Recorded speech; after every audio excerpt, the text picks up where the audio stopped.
Vamos começar o nosso culto então, queridos. Graça e paz, amém? Queria convidar os irmãos a abrirem as suas Bíblias em Romanos 1, versículo 20, para que a gente possa fazer uma breve meditaçãozinha de início do nosso culto. Romanos 1, 20, amém? A palavra de Deus diz o seguinte lá em Romanos: desde que Deus criou o mundo, as suas qualidades invisíveis, isto é, o seu poder eterno e a sua natureza divina, têm sido vistas claramente. Os seres humanos podem ver tudo isso nas coisas que Deus tem feito e, portanto, eles não têm desculpa nenhuma, amém? Nós podemos ver e reconhecer Deus através de todas as coisas que Ele criou, amém, queridos? Que oportunidade que nós temos, somos privilegiados de vê-lo em todos os lugares, amém? E por isso nós somos indesculpáveis. Que nós possamos nessa noite, com esse pensamento, declarar e cantar ao nosso Deus da maneira como Ele é digno, amém? Gostaria de lembrar os queridos também que segunda-feira agora nós teremos encontro da MCM, tá? Ali, segunda-feira, 2/11, às 17h30 aqui na igreja. Então, todas as mulheres aí estão convidadas a fazerem parte dessa MCM, amém? Também teremos o encontro de jovens sábado, tá? Às 19h30, onde também nesse encontro de jovens terá uma cantina em prol de missões. Então, os irmãos estão convidados a participarem do encontro de jovens e também trazer, né, alguma oferta aí para comprar na cantina em prol de missões, amém? Vamos então vir ao encontro de jovens com o espírito de ofertar para missões. E nesse momento eu convido os irmãos a se colocarem de pé para que a gente possa adorar o nome do nosso Deus através desse cântico que fala sobre como o nosso Deus é um castelo forte. Amém, queridos?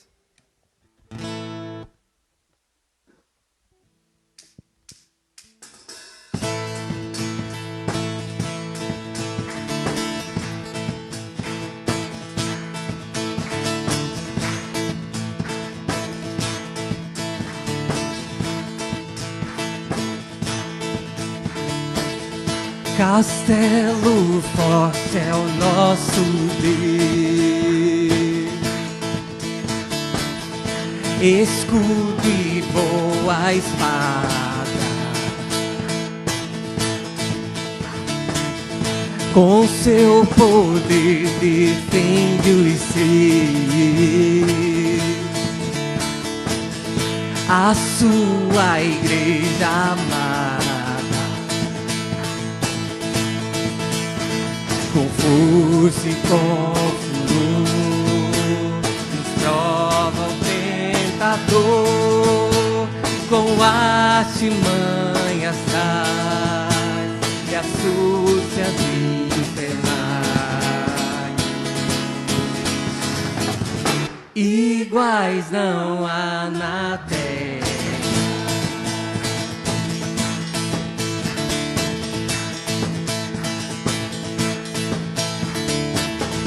a nossa força nada faz. Estamos nós perdidos,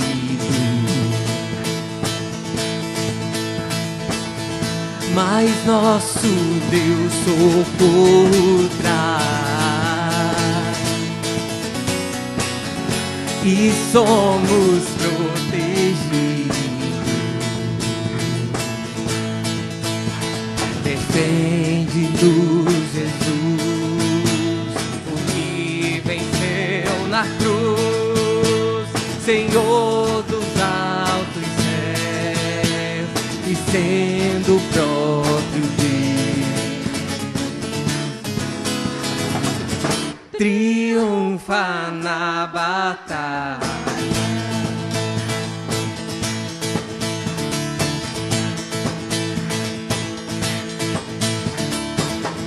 sei que a palavra ficará. Sabemos com certeza, pois ela nos ajudará com armas de defesa. Se temos de perder família, bens, poder, embora a vida vá, por nós Jesus está e nos dará seu reino.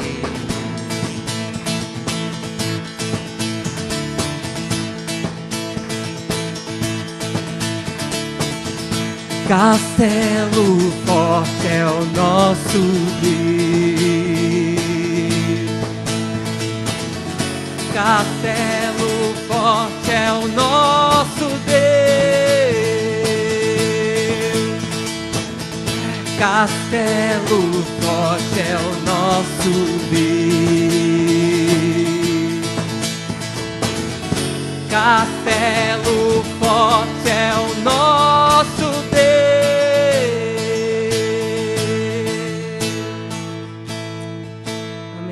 Queremos agradecer a Ti, Pai, porque em tudo o Senhor se faz real, Deus, em tudo, Deus, o Senhor se faz presente, Pai. Obrigado pelo Teu Espírito, Deus, que nos conduz, que nos orienta, Pai, que nos purifica, que nos limpa, Deus, pelo sacrifício do Teu sangue, Deus. Agradecemos, Pai, essa noite pelo privilégio que temos de nos encontrarmos diante de Ti na Tua casa, Deus, e podermos declarar ao Senhor que Tu és o nosso castelo forte, Pai, o nosso abrigo, o nosso refúgio, Deus. Por isso Te agradecemos, em nome de Jesus, amém. Irmãos, nesse momento nós vamos estar dedicando também ao Senhor os nossos dízimos e as nossas ofertas. Por isso, durante o cântico, que você possa trazer os dízimos, trazer as ofertas à casa do Senhor. Aqueles que também assim têm interesse de fazer por meio das redes sociais, a igreja tem ali os dados bancários para assim estar realizando, amém?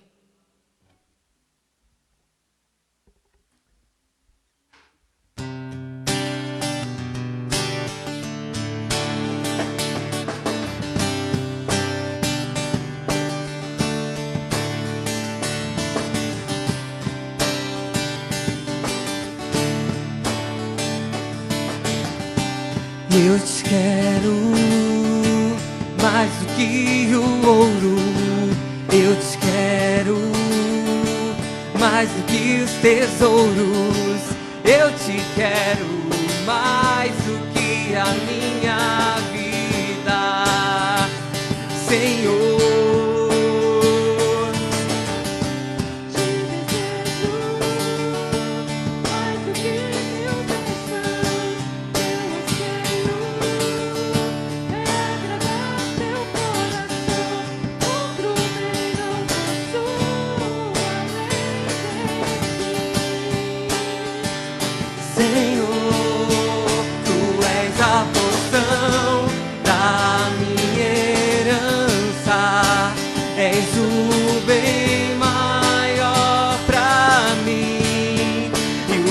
Coração não pode mais viver sem o Teu grande amor. Tu és a porção da minha herança, és o bem maior pra mim, e o meu coração não pode mais viver sem o Teu grande amor.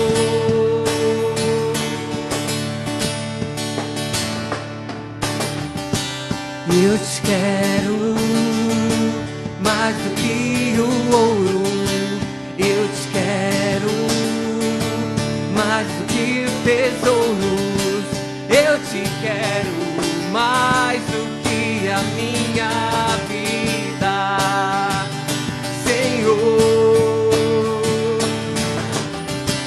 E eu desejo mais do que 1000 bênçãos. Meu anseio é agradar teu coração. Outro bem não possuo além de ti, Senhor. Tu és a porção da minha herança, és o bem maior pra mim, e o meu coração não pode mais viver sem o teu grande amor. Tu és a porção da minha herança, és o bem maior pra mim, e o meu coração não pode mais viver sem o teu grande amor.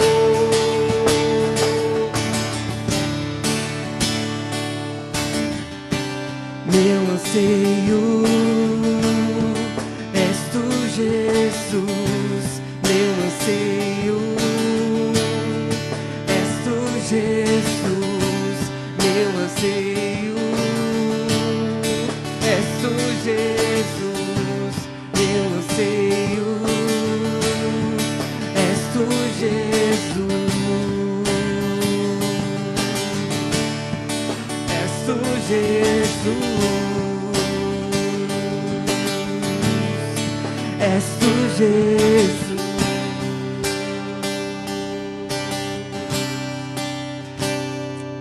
Amém. Os irmãos podem se assentar. Nós vamos estar passando então a palavra ao pastor Alzenísio. Amém?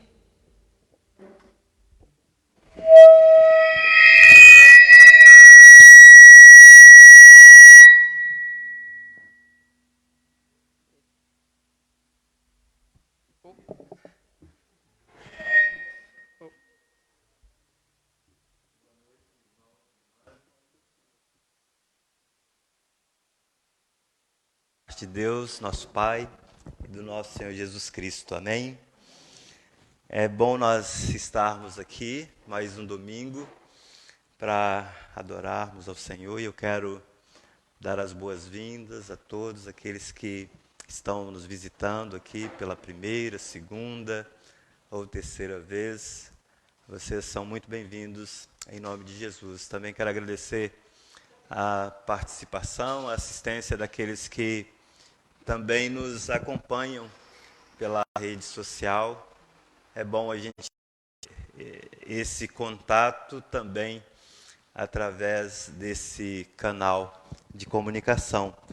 E hoje, o domingo, o dia do Senhor, ele se reveste de uma magnitude, digamos assim, de algo muito especial, porque nós celebramos a ceia do Senhor. E um dos reformadores, o João Calvino, ele dizia que existem 3 características através das quais nós podemos avaliar uma igreja. Segundo esse reformador, a primeira característica é a fiel pregação da palavra, né? A segunda é a administração correta daquilo que ele chamava de sacramentos, que não está errado, evidentemente, mas para nós são as ordenanças do Senhor, a ceia e o batismo. E terceiro, a disciplina bíblica. E a propósito, falando em reformador, ontem, 31 de outubro de 2020, completamos aí de 503 anos de reforma protestante. Essa reforma foi um movimento de um voltar-se para as Escrituras, um ponto na história do povo de Deus muito importante, dado os desvios que estavam ocorrendo. E o Martinho Lutero, que foi o prepulsor da reforma, ele tem uma frase que está aqui no nosso boletim. Esse boletim está nos nossos grupos, tá? De WhatsApp também, no seu formato digitalizado. Essa frase do Martinho Lutero fala assim: qualquer ensinamento que não se enquadre nas Escrituras deve ser rejeitado, mesmo que faça chover milagres todos os dias. Então, está aí a recomendação, né? A exortação do grande reformador Martinho Lutero. E os reformadores diziam, tinha um lema, né, que a igreja reformada sempre reformando.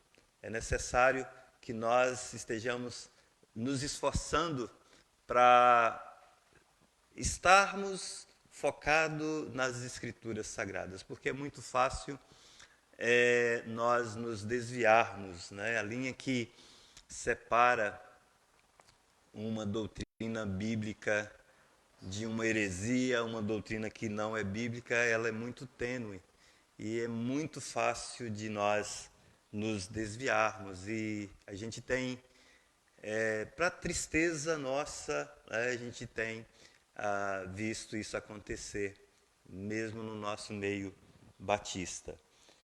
Então, é um tempo, essas épocas, essas datas em que celebramos esses marcos históricos, sempre é um bom momento para nós estarmos fazendo essa reflexão. Eu quero, dito isto, eu quero convidar você a abrir então a Bíblia, lá no Evangelho de Marcos, no capítulo 1, para aqueles que estão nos visitando ou nos assistindo pela primeira vez, que ainda não têm nos acompanhado.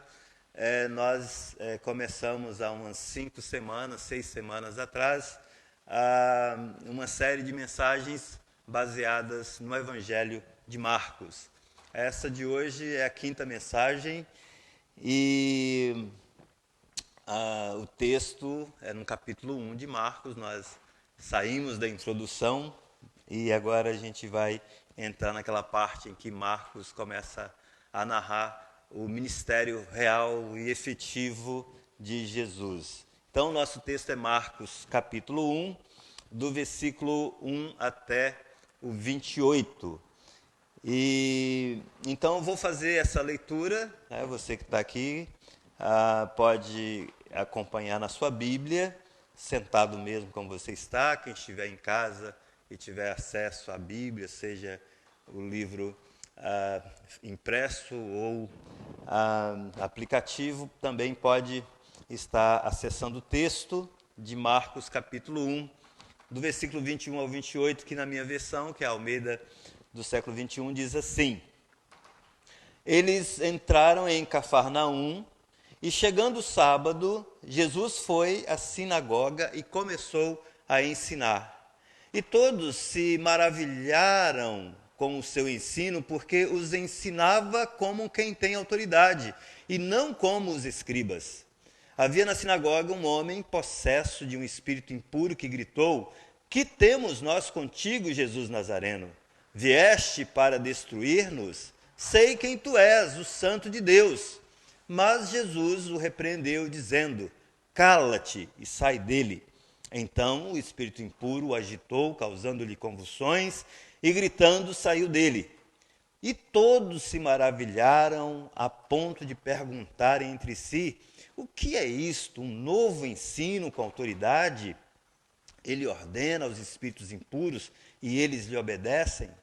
E logo sua fama se espalhou por toda a região da Galileia. Vamos orar mais uma vez nessa noite. Senhor nosso Deus, nosso Pai, nós somos gratos ao Senhor, porque o Senhor fala, o Senhor se revela, conforme o texto que foi lido, ó Deus, na abertura deste culto. Senhor, o Senhor fala através da tua criação, a própria criação do Senhor é um livro, ó ó Deus, aberto para que todos possam ler e conhecer a respeito do Senhor, do poder do Senhor, da soberania do Senhor e da sabedoria do Senhor na criação, ó Deus. Por isso, todos somos indesculpáveis, ó Deus. Nós te louvamos por esse livro, ó Deus, acessível a todos. Mas te louvamos, sobretudo, pela tua palavra, a revelação especial do Senhor, através da qual o Senhor se revela como Deus Salvador, Deus gracioso, compassivo, que enviou teu Filho, teu único Filho, para morrer na cruz, para nos dar salvação.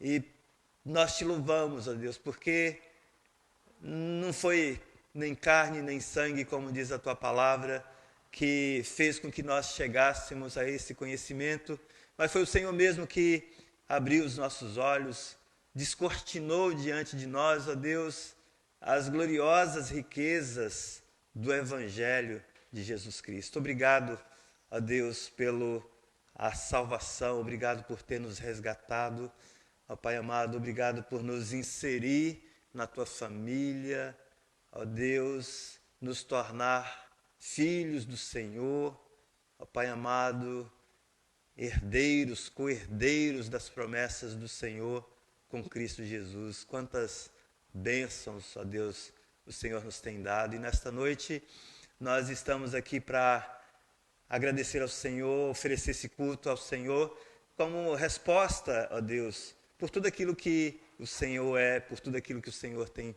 feito em nossas vidas. Recebe, ó Deus, a nossa adoração, o nosso louvor, recebe este culto, ó Deus, como expressão da nossa gratidão ao Senhor.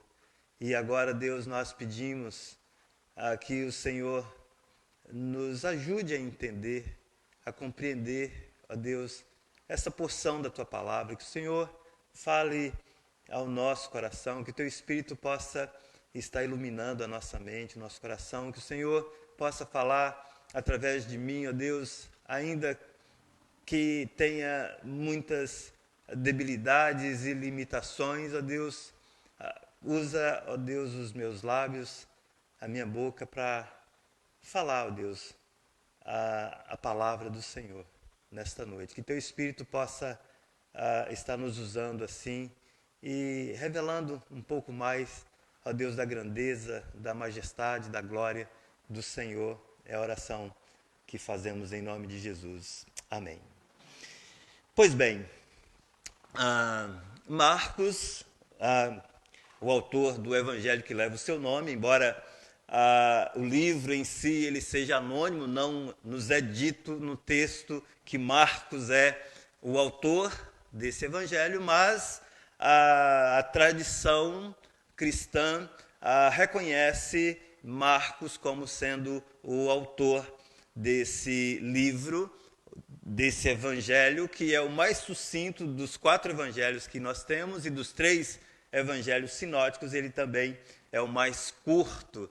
E Marcos, ele escreveu para um grupo de pessoas que haviam crido no evangelho por meio da pregação de Pedro, e então Marcos escreve esse evangelho para esse grupo de pessoas crentes que viviam provavelmente em Roma, para mostrar quem é Jesus, o servo sofredor, o Messias sofredor. E na sua introdução, já no início, ele não traz a genealogia de Jesus, mas ele mostra que a origem do Evangelho é eterna, a origem do Evangelho já é prevista no Antigo Testamento, e então ele começa falando do ministério de João Batista, que foi o enviado para dar base, né, do texto, da base escriturística do Antigo Testamento. Então ele vai citar Malaquias, vai citar Isaías e vai falar então de João Batista, aquele que foi o precursor de Jesus. Depois ele vai falar do batismo de Jesus, né, apresentando Jesus a Israel como aquele Messias prometido lá no Antigo Testamento. Em seguida, ele nos narra também a tentação de Jesus, quando Jesus ele foi conduzido para o deserto, e ali ele foi tentado durante 40 dias e venceu a tentação. Em seguida, no versículo 14 e 15 ali, Marcos ele mostra qual é o tema da pregação de Jesus. A essência da vida de Jesus é trazer o reino de Deus, o domínio de Deus. Depois ele fala do chamado, ele chama os seus primeiros discípulos, Simão e André, e também Tiago e João, os filhos de Zebedeu. E agora, nesse momento, só dentro do nosso contexto, a partir de agora, então, Marcos vai narrar o início do ministério público de Jesus. E nesse início do ministério público, ele vai falar das coisas que Jesus ensinou e também a respeito daquilo que ele fez. Então, quando as pessoas ouviram e viram Jesus, elas imediatamente notaram que havia algo de muito diferente. Na época, no primeiro século, havia muitos ensinadores, muitos mestres, e alguns que também apareceram dizendo-se o Cristo. Mas as pessoas perceberam que Jesus era diferente, o seu ensino era diferente, que ele era um mestre com uma autoridade. E os versículos 21 e 22 falam que Jesus ele entrou em Cafarnaum, ele juntamente com os discípulos que ele havia chamado, e chegando o sábado, eles foram à sinagoga e ali começou a ensinar. Então Jesus ele vai para a cidade de Cafarnaum, uma cidade importante, às margens do mar da Galileia, e ali Jesus constrói, digamos assim, o seu QG, o seu quartel-general. E no sábado, Jesus ele vai com os seus discípulos à sinagoga. Essas sinagogas eram lugares que foram dedicados ao estudo das Escrituras. E na época de Jesus havia várias sinagogas na região da Palestina, na Ásia Menor, e ali, aos sábados, era realizado um culto, digamos assim, de adoração a Deus, que incluía uma leitura do texto sagrado, do Antigo Testamento, e também momentos de oração. E essa leitura da Torá ou da Bíblia lá do Antigo Testamento, o texto que eles tinham, essa leitura era feita publicamente. E nessa sinagoga ela tinha um presidente, esse presidente da sinagoga ele era mais administrativo do que pastoral. Então era costume, quando chegava alguém, uma personalidade talvez um pouco mais importante, interessante ali na sinagoga, esse presidente convidava essa pessoa para fazer a leitura do texto sagrado. Lá em Marcos, em Lucas capítulo 4, a gente tem uma narrativa quando Jesus foi ali na sinagoga, lá em Nazaré, na cidade onde ele fora criado, na cidade em que ele viveu com os seus pais, José e Maria. E diz o texto que ali Jesus não pôde fazer muitas coisas por causa da incredulidade daquelas pessoas, porque elas olhavam para Jesus. Quando Jesus leu o texto lá do profeta Isaías, ele falou: hoje se cumpriu essa palavra diz respeito a mim. E aí as pessoas começaram por incredulidade, a duvidar e falar: mas não é esse aí o filho de José, o carpinteiro? Não é esse aí o filho de Maria, que vive aqui conosco desde criança? E diz Lucas que ali Jesus não pôde fazer muita coisa por conta da incredulidade do povo ali de Nazaré. No entanto, aqui na sinagoga, em Cafarnaum, a coisa é um pouquinho diferente. Esse momento em que Jesus começa o seu ministério público, essa sinagoga, com uma boa audiência, possivelmente, proporcionou um momento oportuno para Jesus falar, para Jesus começar o seu ministério. Então, o que é de interessante aqui, Marcos já menciona logo no início da sua narrativa, ele diz que todos se maravilharam com o seu ensino, porque porque os ensinava como quem tem autoridade, não como os escribas.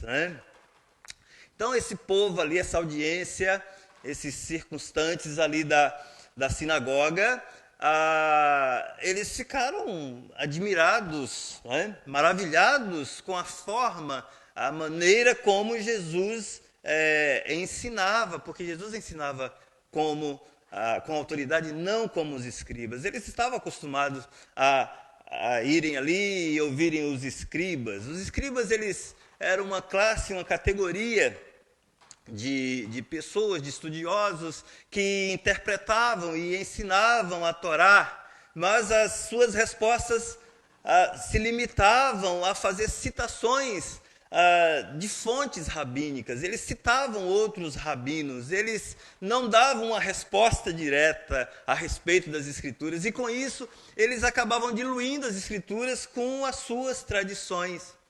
E as pessoas que estavam ali na sinagoga perceberam que havia um contraste bem forte entre o ensino de Jesus e o ensino desses escribas. Ao invés, diferentemente dos escribas, que precisavam fazer citações dos rabinos para dar base para suas orientações, Jesus ele ensina com a sua autoridade pessoal. E aqui a gente nós devemos nos lembrar que Jesus está iniciando o seu ministério. Ele ainda é pouco conhecido. Os sinais que identificariam Jesus como o Messias ainda não eram evidentes para aquele povo. Quando João Batista ele vem, o Marcos narra o ministério de João Batista rapidamente. Ele fala que João usava roupas de pelos de camelo e um cinto de couro, comia gafanhotos e mel silvestre. Então era fácil das pessoas identificarem João Batista, porque isso fazia uma conexão com o profeta do Antigo Testamento, que era Elias. Mas Jesus não tinha, digamos assim, nada que o distinguisse, nenhuma credencial que as pessoas pudessem olhá-lo e dizer: não, esse é o Messias. A própria ordenação de Jesus, um pouquinho nos versículos anteriores aqui, a partir do versículo 9, a ordenação de Jesus por Deus, quando ele foi ali batizado, e Deus então o credenciou e confirmou o ministério, dizendo: este é o meu filho amado, em quem me comprazo. Mesmo esse evento do batismo, ele não era conhecido do público. É possível que pouquíssimas pessoas, ou talvez somente Jesus, tivesse ouvido essa voz de Deus falando: este é o meu filho amado, em quem me comprazo. Então, o que vai começar a levar as pessoas a olharem para Jesus e verem que ele é diferente. Vai ser o ensinamento de Jesus. Serão as palavras de Jesus as suas credenciais, né? E não somente as palavras, mas também as obras que Jesus iria realizar. E as palavras e as obras de Jesus são parte da proclamação do reino. Jesus, ele veio, lá no versículo 15, diz assim, completou-se o tempo e o reino de Deus está próximo, arrependei-vos e crede no Evangelho. Esse é o cerne, a essência da mensagem de Jesus, né? Então, segundo o Mulholland, é um autor que eu consultei, ele diz que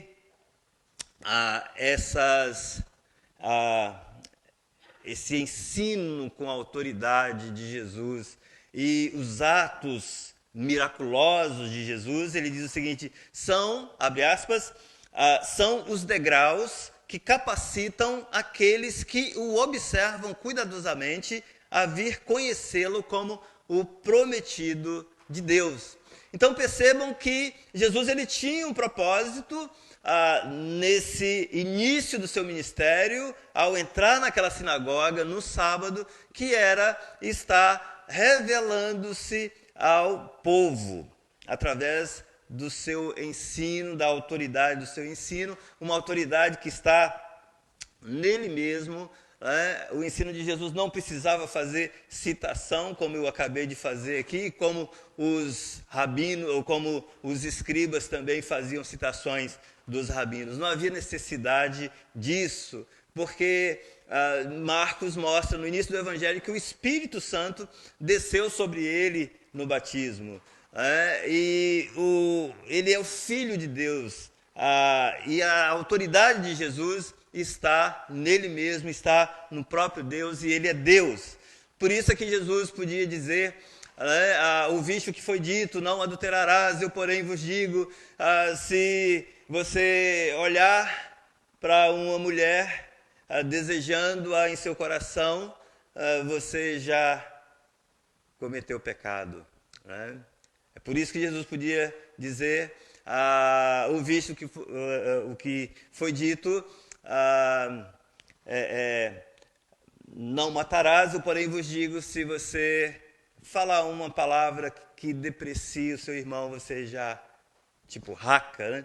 A expressão depreciativa, você já está matando o seu irmão. Então, não era somente essa maneira do ensino que causou admiração a esses espectadores de Jesus, né? Mas também os sinais miraculosos que ele fez como complemento do seu ensino. Isso também provocou espanto, provocou admiração em seus ouvintes, né? Nos versículos do versículo 23 ao 26, vai acontecer um evento ali naquela sinagoga, em que ali havia um homem possesso com um espírito impuro, e então, através da expulsão desse espírito imundo, desse homem, o ensino de Jesus, o ensino que já havia deixado as pessoas maravilhadas, porque não era como o ensino dos escribas, então esse poder de Jesus, esse ensino de Jesus, ele vai ser chancelado, ele vai ser aprovado com uma exibição de poder que jamais aqueles ouvintes ali tinham visto. Se por um lado a missão de Jesus é estabelecer o reino de Deus, né? E ele veio para estabelecer, o reino vem com Jesus, o domínio de Deus vem com Jesus. Por isso que ele fala, completou-se o tempo, o reino de Deus está próximo, arrependei-vos e crede no Evangelho. Então ele veio, a missão dele é estabelecer o reino, por um lado, mas por outro lado, Jesus também ele veio para derrotar Satanás e os poderes do mal em todas as suas formas e facetas. E nesse momento aqui da sinagoga, enquanto Jesus ensinava com autoridade e as pessoas ali estavam maravilhadas, então nos é dito que havia ali na sinagoga um homem possesso de um espírito impuro que gritou, né, e disse: o que temos nós contigo, Jesus Nazareno? O espírito, esse espírito impuro, ele reconheceu ou conheceu a verdadeira identidade de Jesus. Primeiro ele chama Jesus pelo nome, Jesus Nazareno. Talvez esperando, havia-se uma crença, né, de que você chamar alguém pelo nome próprio, você tinha domínio sobre essa pessoa. Talvez esse espírito esperasse, né, ganhar poder sobre Jesus através de uma fórmula mágica ao chamar Jesus pelo nome próprio, né? E depois esse espírito também, ele reconhece a identidade de Jesus e o chama de o Santo de Deus. Sei quem tu és, o Santo de Deus, versículo 24. E possivelmente essa também foi uma tentativa desesperada desse espírito imundo de frustrar o propósito de Jesus de ir para a cruz. Porque se Jesus tivesse, se as pessoas, na verdade, ali vissem Jesus como o Messias de fato, e que ele era, né? Mas se naquele momento ali precoce, elas já o reconhecessem como o Messias, como o Filho de Deus, elas iriam tentar fazer Jesus rei prematuramente. E houve alguma situação assim, em que o próprio Jesus, ele teve que sair quando, lá em João, nos é dito, depois que ele faz a multiplicação dos pães, alimenta a multidão, as pessoas queriam torná-lo rei. E Jesus, então, ele sai do meio daquela multidão e vai e se afasta do meio desse movimento que queria torná-lo rei. Possivelmente esse espírito imundo queria frustrar o plano de Jesus ir para a cruz. E por fim, esse espírito, numa outra tentativa de diálogo, ele faz uma pergunta: vieste para destruir-nos? Né? Então, o que indica aqui, o que eu quero apenas ressaltar nessa fala que Marcos narra aqui do espírito, é que parece que esse homem, ele estava possesso e havia vários espíritos, né? Se lá no versículo 23, né, está no singular, né, um homem de um espírito, possesso de um espírito impuro, aqui no versículo 24, ele fala: vieste para destruir-nos, e o pronome aqui está na primeira pessoa do plural. Então, indica que esse homem aqui na sinagoga estava possesso de vários demônios. E não era para estar lá, porque, segundo as leis cerimoniais, uma pessoa impura com um espírito maligno não deveria estar naquele ambiente, mas faltou, então, discernimento, talvez, para os escribas, para o dirigente e tudo mais. Mas é interessante que logo Jesus, ele ordena ao espírito e diz: cala-te, sai dele. O espírito imundo, ele não tem escolha diante da palavra, da autoridade de Jesus, se não obedecer e sair. E o demônio deixa então o homem, diz o texto aqui, convulsionando, causando-lhe convulsões e gritando. E então sai do homem que estava ali possesso. Mais tarde, Jesus ele vai explicar que esse ministério, digamos assim, de exorcismo, de expulsão de demônios, era uma evidência clara de que o reino de Deus, que o governo de Deus estava chegando. Lá em Mateus 12, 28, quando houve quando Jesus ele foi acusado pelos fariseus, pelos escribas, pelos religiosos da época, de que os milagres que Jesus fazia era pelo poder de Beelzebu, e aí Jesus explica para eles que o diabo não é tão tolo assim para dividir, lutar contra si mesmo, dividir o seu reino. E ele fala que uma casa dividida contra si mesma, ela não subsiste. E ali Jesus ele diz: se eu expulso demônios pelo Espírito de Deus, logo é chegado a vós o reino de Deus.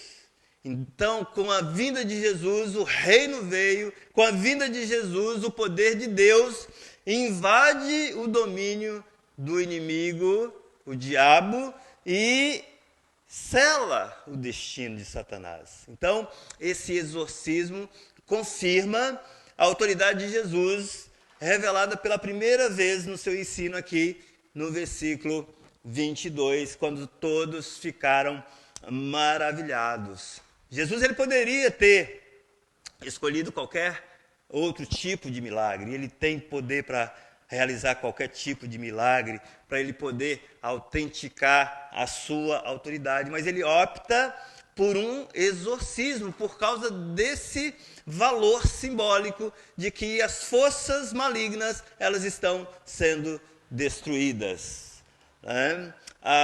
Então essa expulsão indica que Jesus veio para derrotar o mal e trazer salvação, e trazer libertação. Ele começa aí o ministério dele por meio do ensino e também por meio da libertação nessa sinagoga em Cafarnaum. Então, o ensino e libertação das forças do mal, do maligno, são partes integradas da mesma obra de salvação que Cristo veio realizar em nosso favor.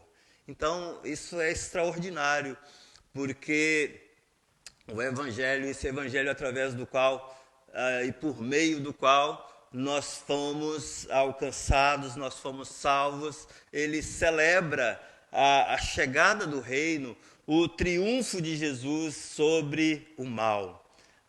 Então, é a salvação que Jesus nos traz. E isso evocou uma reação naquelas pessoas que estavam ali na sinagoga. Diz o texto no versículo 27 que todos se maravilharam a ponto de perguntarem entre si: o que é isto? Um novo ensino com autoridade? Ele ordena aí os espíritos aos espíritos impuros e eles lhe obedecem.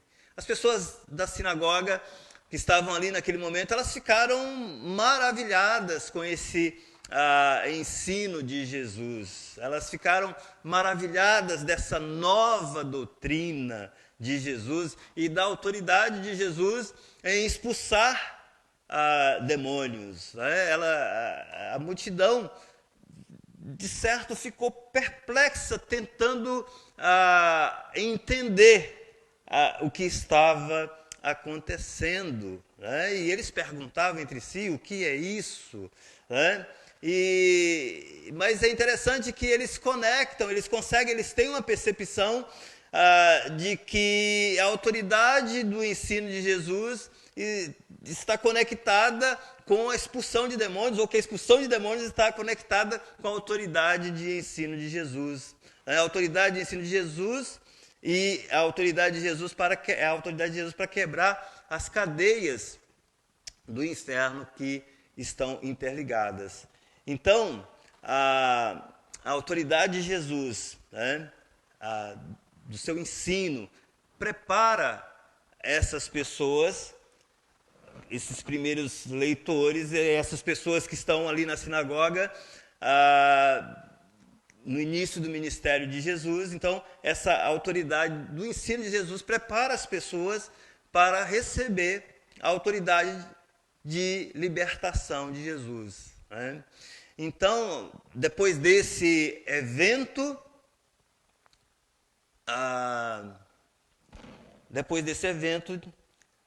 diz o texto no versículo 28, que a fama de Jesus se espalhou.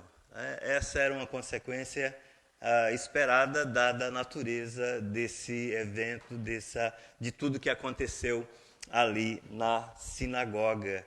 Então, essa é a primeira parte do ministério de Jesus, em que ele liberta esse homem possesso desse poder do mal, né? E isso faz com que a sua fama se espalhe por toda a região da Galileia. Então eu quero concluir dizendo o seguinte, que nessa narrativa aqui do início, do começo do ministério de Jesus, né, o ministério público de Jesus, Marcos ele ressalta a autoridade do ensino de Jesus e o poder de Jesus sobre as forças do mal. E Marcos ele faz isso de tal forma que os leitores deles e nós, os leitores originais deles, de Marcos, do Evangelho de Marcos, e nós que lemos o texto agora, somos confrontados com a necessidade de refletir seriamente a respeito da pessoa e obra de Jesus. Os espíritos malignos naquele homem, ele não tinha opção a não ser obedecer. Cala-te, sai dele. Não tinha outra opção. Agora Jesus convida você, Jesus chama você, chamou aquelas pessoas que estavam ali na sinagoga, essa demonstração do poder dele, do poder da autoridade dele, do ensino dele, no poder dele de confrontar e destruir as forças de Satanás, é para mostrar que ele veio para implantar o reino. Ele veio para resgatar o homem dos seus pecados. Ele veio para resgatar o indivíduo das amarras de Satanás. Por isso é que Jesus diz: completou-se o tempo, o reino de Deus está próximo, arrependei-vos e crede no Evangelho. Os demônios não têm outra opção a não ser obedecer. Agora eu e você, diante da demonstração do poder do Senhor, da autoridade da sua palavra,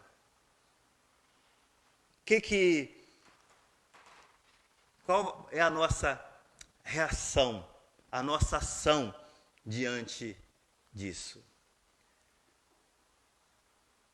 Nos manteremos um coração duro, com a cerviz dura,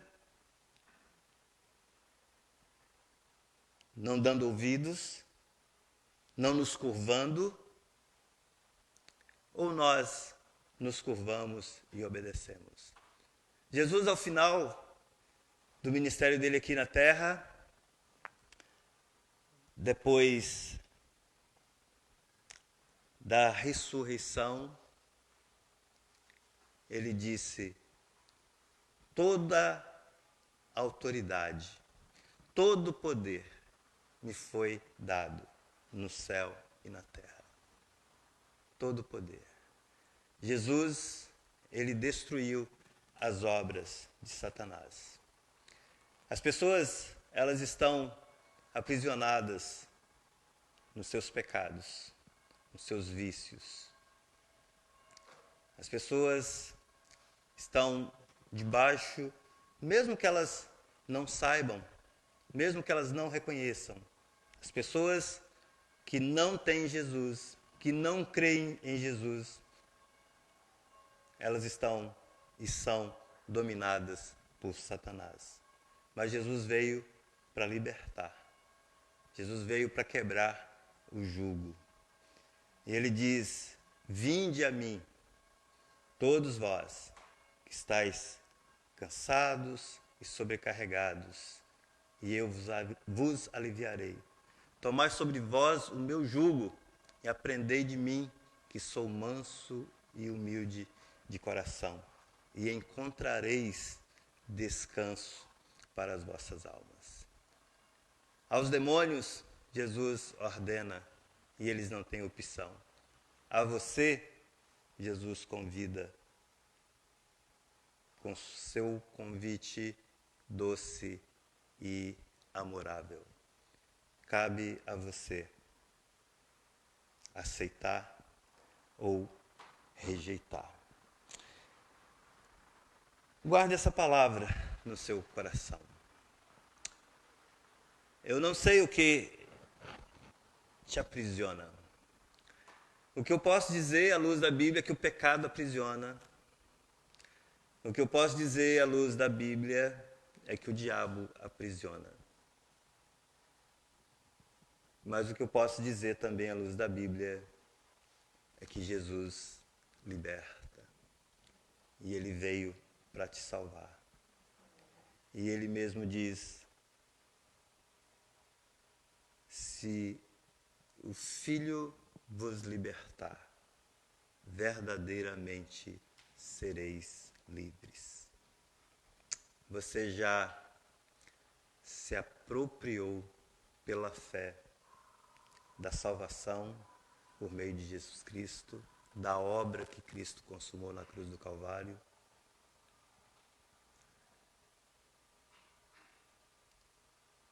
Se você ainda não se apropriou, não tomou essa decisão, é importante fazê-lo o mais rápido que você puder. Não deixe, não postergue essa decisão. A gente não sabe o que virá acontecer amanhã. Ademais, a Bíblia diz que se hoje ouvirdes a voz do Espírito Santo, não endureçam o coração. Amém? Que Deus abençoe você. Nós agora vamos estar passando por um outro momento, que é o momento da ceia do Senhor. E eu quero convidar o irmão Carlos e também o grupo de louvor para vir aqui à frente. E assim,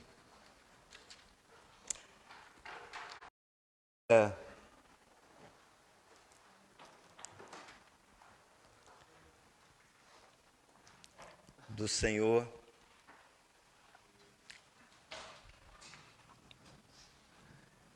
irmão Carlos.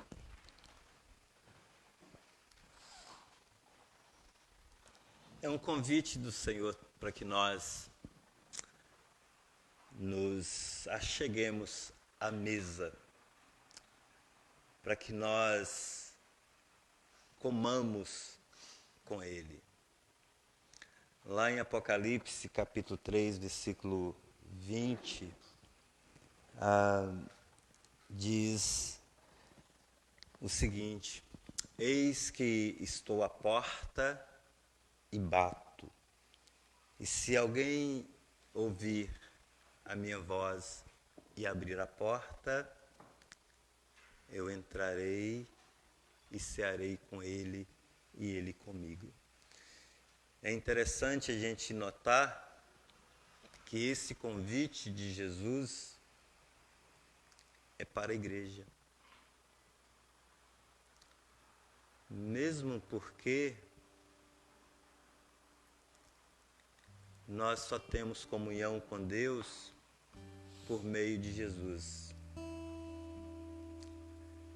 Mesmo porque a nossa relação com Deus só é possível e restabelecida através de Jesus.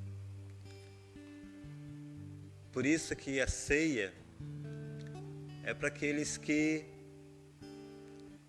creem em Jesus, aqueles que uma vez professaram a sua fé em Jesus,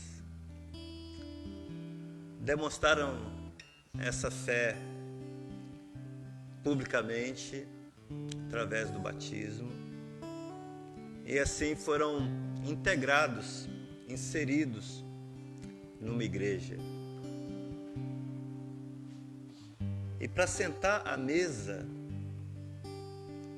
é necessário que as nossas relações estejam corretas. As nossas relações com Deus, a nossa comunhão com Deus e a nossa comunhão com os irmãos. Por isso que a ceia é para aqueles irmãos em Cristo que já foram batizados e que estão em comunhão com uma igreja local. No entanto, a ceia do Senhor é um chamado do Senhor para que nós façamos um autoexame. Lá em 1 Coríntios, capítulo 11, versículo 28, o apóstolo Paulo ele fala assim: examine, pois, o homem a si mesmo, e dessa forma coma do pão e beba do cálice. Pois quem come e bebe sem ter consciência do corpo do Senhor, come e bebe para sua própria condenação. Por causa disso, há entre vós muitos fracos e doentes, e muitos que já morreram. A ceia não é para pessoas perfeitas, porque se fosse, nenhum de nós estaria habilitado a participar. Mas a ceia é para aqueles que reconhecem a sua miséria diante do Senhor. Para aqueles que reconhecem que não tem nenhum mérito diante do Senhor. Para aqueles que reconhecem que somente e tão somente a obra consumada de Jesus no Calvário é que pode trazer salvação, perdão dos seus pecados, redenção, justificação.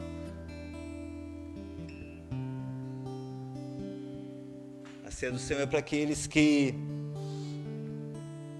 entendem, que têm consciência do corpo do Senhor. O corpo do Senhor que foi moído, foi esmagado naquela cruz por causa dos nossos pecados. A ceia é para aqueles que entendem e confiam que aquele sangue que foi derramado na cruz é o sangue que ratifica uma aliança entre Deus e o Pai,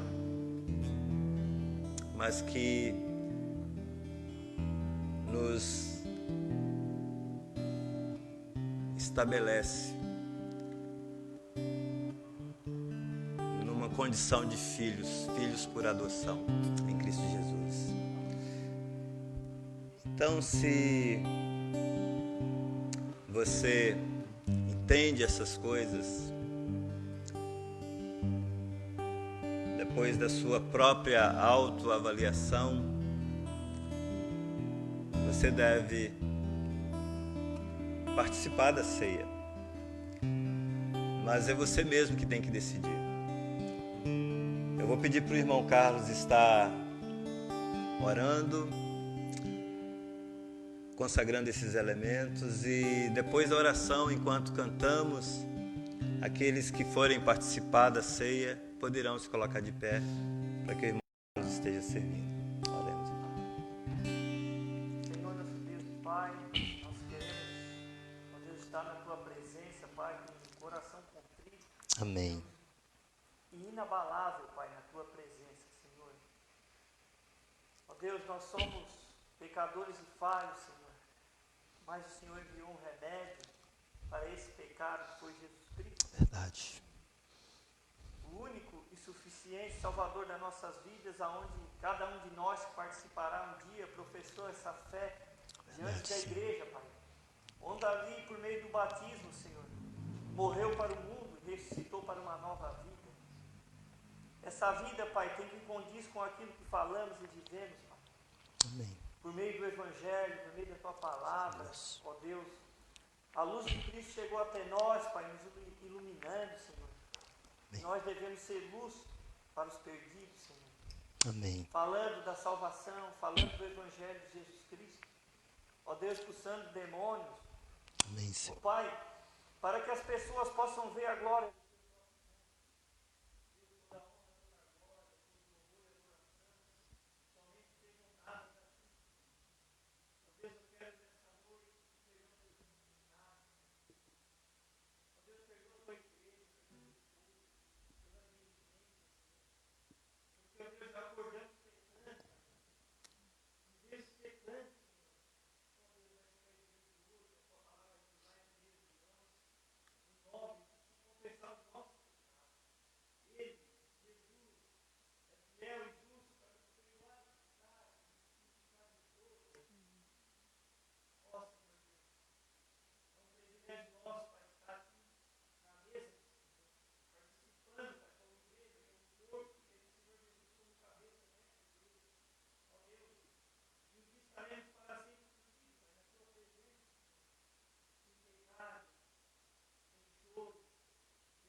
Então, enquanto cantamos, você que vai participar da ceia pode estar se colocando de pé.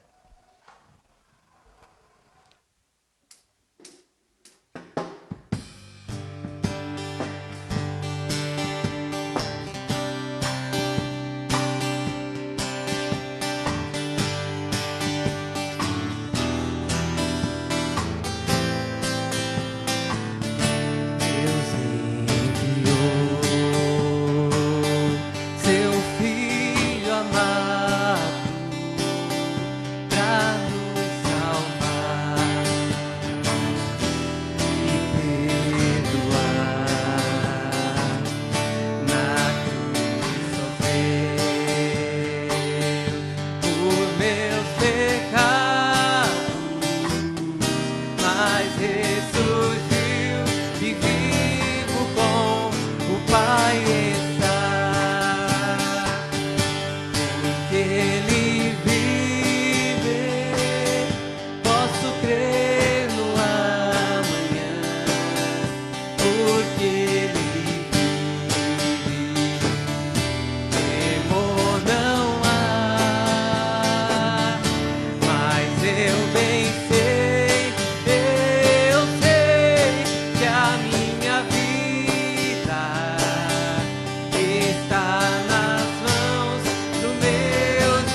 porque Ele vive.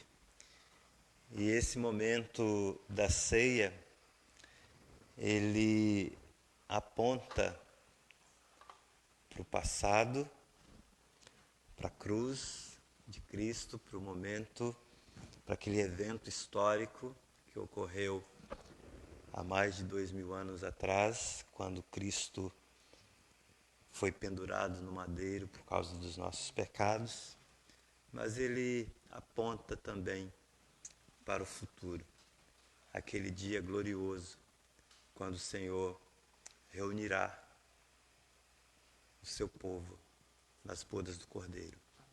E ali nós estaremos na presença dele, desfrutando de uma comunhão jamais imaginada por nós aqui nessa terra. Então esse momento é um momento de alegria, de antegozo. E eu convido você a abrir o seu kitzinho, pegar esse elementozinho do pão que simboliza o corpo de Cristo. Corpo que foi dilacerado, que foi moído na cruz. Jamais esqueçamos disso. Que a salvação é de graça para nós, não nos custou nada. Mas para Deus custou a morte do Filho dele. O apóstolo Pedro fala que nós não fomos comprados com ouro, com prata ou qualquer tipo de metal perecível, mas nós fomos comprados pelo precioso sangue de Jesus, o sangue de um cordeiro imaculado. Então comamos do pão.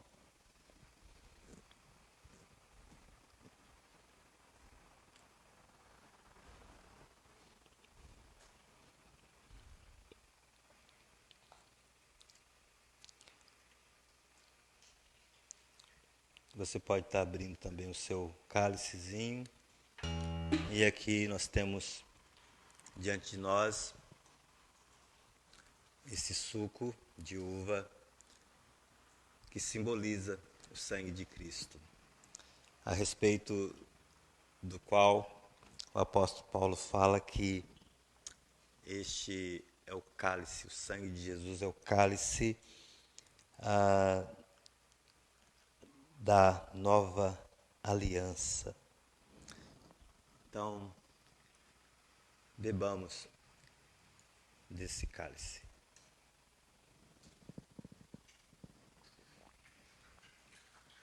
Senhor nosso Deus, nosso Pai, bendito seja o Senhor, Pai de nosso Senhor Jesus Cristo, que conforme a Tua palavra já nos abençoou com toda sorte de bênçãos espirituais nas regiões celestiais em Cristo Jesus.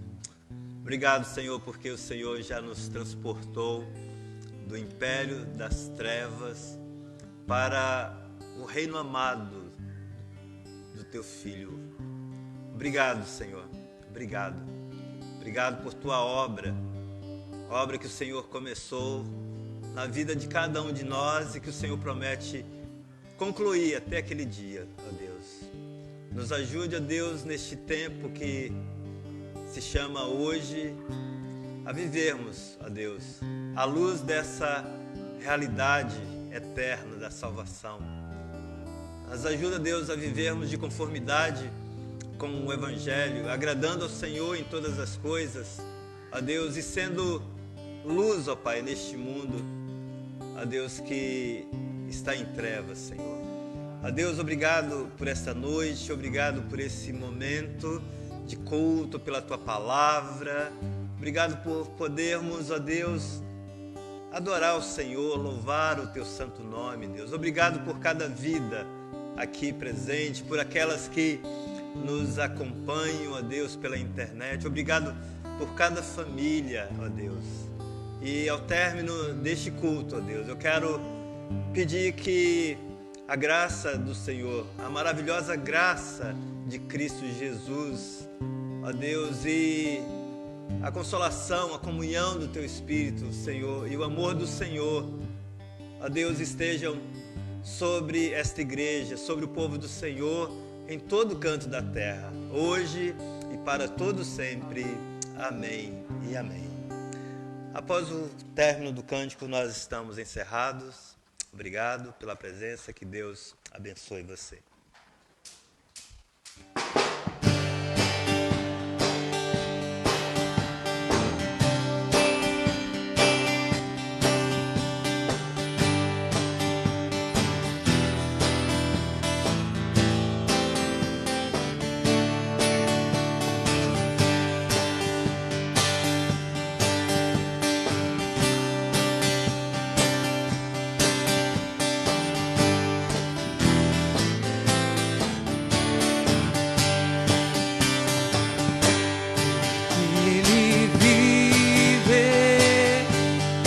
Crer no amanhã, porque Ele vive, temor não há. Mas eu bem sei que a minha vida está nas mãos do meu Jesus, que vive está. Ele vive, posso crer no amanhã, porque Ele vive, temor não há, mas eu bem sei